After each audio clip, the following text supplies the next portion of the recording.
Big fan of this man's work, not just because we were in a movie together back in the day, and by in a movie together, I mean the same credits that rolled. He is in Our Kind of People on Fox. You can catch a new episode tonight at 9 Eastern Time. New episodes air all Tuesdays on Fox at 9 p.m. Eastern. Morris Chestnut back here on the Rich Eisen Show. How you been, Morris? I've been great, Rich. You know, that sound bite sounded a lot like our conversation that you did, the advice you gave me the other day. So I want to say thank you and let everybody hear what you have to say. Well, it was, you reached out to me on the set of Lil Bow Wow. I mean, with Lil Bow Wow, you reached out to me on the set of Like Mike back in the day. Right. And I told you to take care of your mentals and chicken, and now look at you, you know? Exactly. You know what I'm saying? So I was like, wow, you know how it comes full circle now. The next day I'm on your show, Marshawn Lynch is saying the same thing. So you gave him that same advice. Clearly.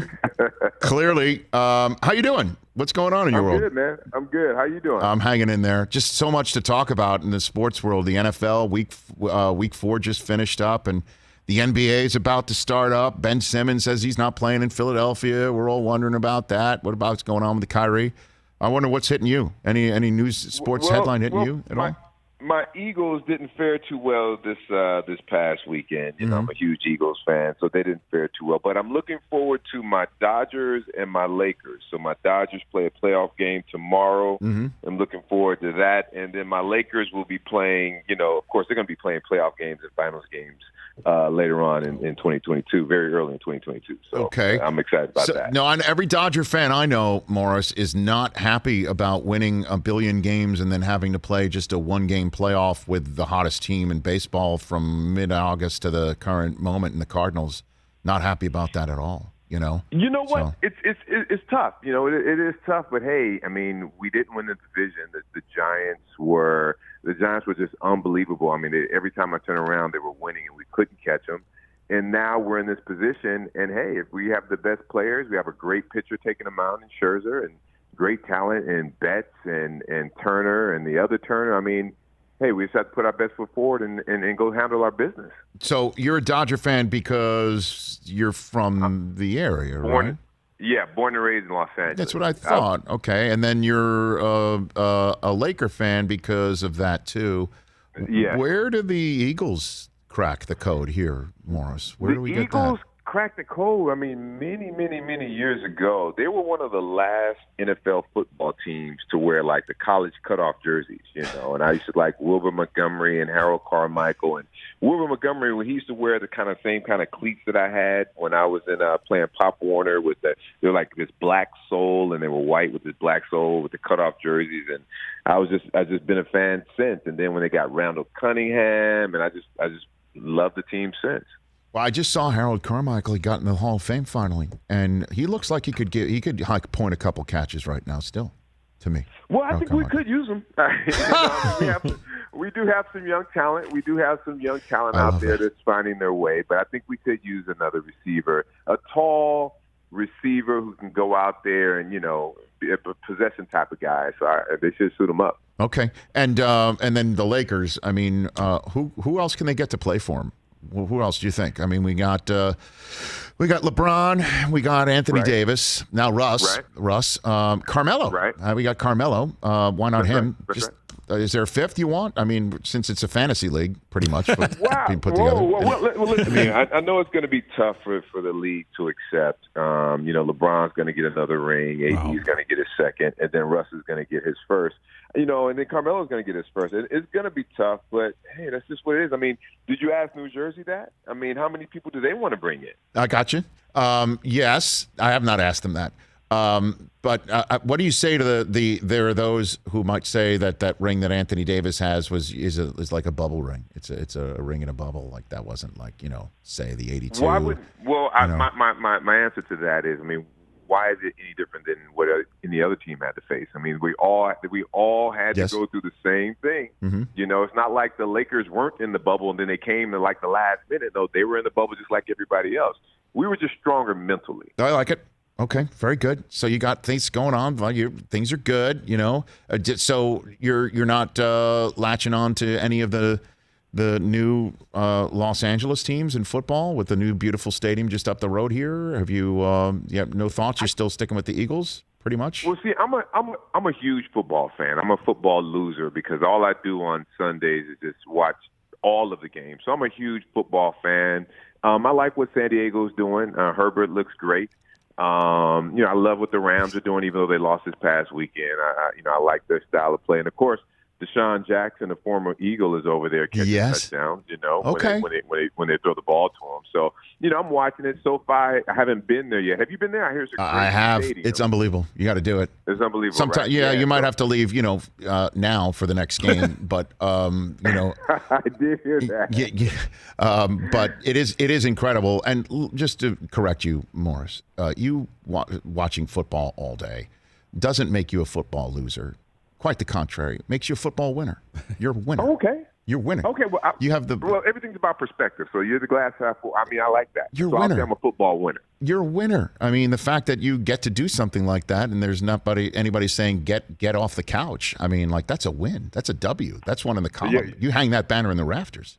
That's what I'm saying. You can do that. Very good point, because I am on that couch all day. when I'm in LA from 10 o'clock till 8, 9 o'clock, I'm just watching all of the games. And fortunately, my wife is, I do everything else for her during the week and on the weekend. So I'm rewarded with Sundays to where she, love it. Leaves me out of the honeydew. Morris Chestnut here on the Rich Eisen Show. So you don't shoot our kind of people on Sundays. There's no Sunday shoots on your new show. No. I actually had it in the contract where I can't work on Sundays now.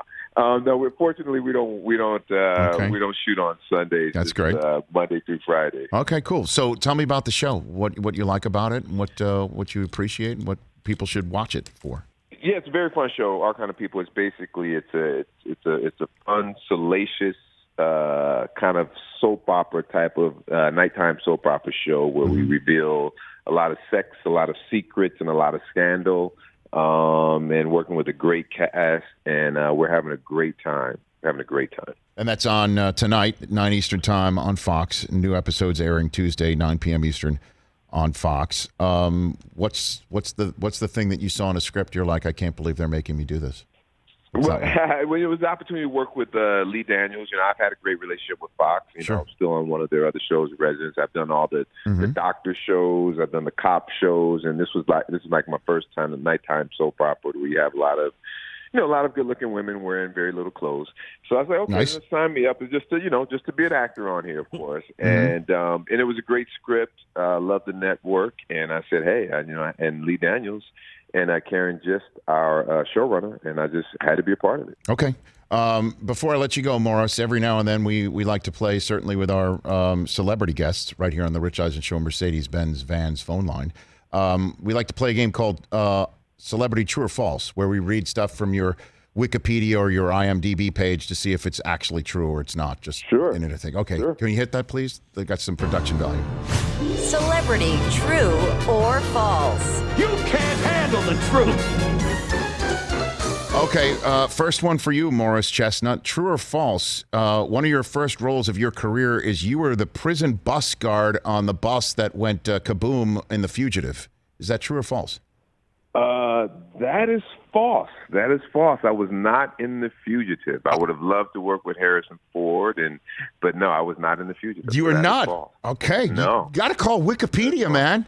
We got to get that off. It says you were the prison bus guard in The Fugitive in 1993. That is not true. That is not accurate. Oh, gosh. All right. How about that? Then here's this one. In 1998, you won the Madden Bowl video game competition in 1998. Is that true or false, Morris? That is true. We went down to San Diego. They had a Madden Bowl where I was playing against other celebrities and athletes, and I won the Madden Bowl, and I was on the game the very next year. Okay, so who'd you beat in the Madden Bowl competition? Who'd you take out? The competition was so easy, I don't even remember. I breezed through it. The players at that time, they couldn't play. And it was easy. Yeah, it was easy. So I don't remember. I just remember holding up the trophy, and then I was featured on the game the very next year holding up the trophy. Who was your team in that one? I played with the Eagles. I take that back. No, at that point, no, I take that back. That year, I played with the Raiders and won the championship with the Raiders. Okay. I always played with the Eagles, but for the championship, I played with the Raiders. You played with the Raiders. Okay. For the championship. True or false? You've been in 3 Steven Seagal movies, Morris Chestnut. Is that true or false? I've been in 2 Steven Seagal movies, so they're close. Okay. Close. I've been in 2. Well, are you aware that every Steven Seagal movie, with the exception of only a handful, are just 3 words in the title? Are you aware of that? No, I wasn't. Yes. I was not. It's interesting. Like Half Past Dead, Prince of Pistols, Under Siege 2, which is, I guess, one of those. Out for Justice, all that sort of stuff. It's all 3 words every single time. I didn't realize that. I didn't realize that. Okay, but there you go. Because Steven, he would change the script so much. I mean, there were only 3 words that were original. He would change so okay. I can see why that would be. Did you beat him up at any point in time? No, it was never that. I would have never been able to do that. I mean, he was very good at what he did, and he was beating up a lot of stunt guys. But no, I didn't beat him up. Not at all. And last one for you. You thought Like Mike was going to be a total bust until you found out that Rich Eisen was playing himself in a cameo role. Is that true or false? Very true. Very true. As a matter of fact, I almost didn't sign on until I knew Rich Eisen was going to be. Of course. I made it real. I brought the real. I brought the real to my role. I brought it to my role. Exactly. Did you? Exactly. Did you have to take any lessons or anything like that to get in shape or get your shot down to make it look like you were an actual NBA player, Morris, or anything like that? The interesting thing about that is, yes. So at the time when I got the role, I was like, okay, cool. I'm going to be able to go and practice. And Reggie Theus was one of the technical advisors. I get to train and play with Reggie Theus, and I can get my game because I'm a weekend warrior, and I'm getting my game right, and then I'm going to do this and I'm going to do that. And sure enough, when it came time to do it and playing against guys who had been, because a lot of those extras used to play, some were overseas and all that. And when I was out on the court with them, I should not have been because they were just so much better than I was, and there was no really working on my game. I was excited about it originally, but no, my game did not improve as a result of that movie. But then you put on the magic shoes, and everything worked out, right? I mean, the Jordan shoes, you just put them on, laced them up, and then you were better than Reggie Theus. Right? Well, Bow had the shoes, so Bow had the shoes on. I know, but time. you could have had them. You could have said to wardrobe, "Just give me the shoes, give me some other." shoes. I should have had them make a size for me, and I could have done that. But yeah, no, it didn't work out for me. And I'm telling you, I was really excited when they were like, "Okay, you'll be like Mike, and Reggie Theus, he's going to train you 1-on-1." Yeah. And Stevie Thompson. I was like, okay, cool. I could learn from these guys, but no, it didn't. It just didn't work out that way. Didn't work out. Well, everything has worked out otherwise for you. Our Kind of People on Fox, Tuesdays, 9 Eastern, including tonight. Morris, thanks for the time, man. A great chat with you. Hey, appreciate it. Thanks for having me again, Rich. Right back at you. Anytime. At Morris_Chestnut on Twitter and at Morris Chestnut Official on Instagram. Hey, you watched all the way to the end. Thanks for that. Watch more right here.